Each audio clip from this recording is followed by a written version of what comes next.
વિછિયાના થોરિયાળી ગામમાં ઘનશ્યામ રાજપરાની હત્યા કેસમાં પોલીસને મોટી સફળતા હાથ લાગી છે। આ ઘટનાના કુલ 7 આરોપીઓમાંથી 5ની ધરપકડ કરી લેવાઈ છે। મહત્વની બાબત એ છે કે આ ઘટનાનો મુખ્ય આરોપી શેભા ગબરુ સાંભળને રાજકોટ એસઓજી અને એલસીબી ટીમે ઝડપી લીધો છે।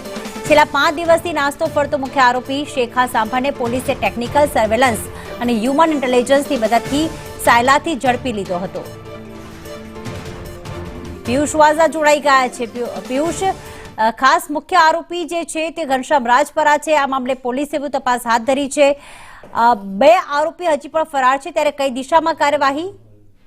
જી ચોક્કસથી જ વિછિયા પંથકની અંદર જે 5 દિવસ અગાઉ જે ઘનશ્યામ રાજપરાનું જે મર્ડર કરવામાં આવ્યું હતું, ત્યારે જે મુખ્ય આરોપી જે છે શેખા સાંભળ નામનો, તેની જે પોલીસે એલસીબી એસઓજી દ્વારા જે ધરપકડ કરવામાં આવી છે। અને જે ધરણા પર પરિવારો જે ધરણા પર 3 દિવસ બેઠા હતા અને કલેક્ટર દ્વારા તેમને ધરણાને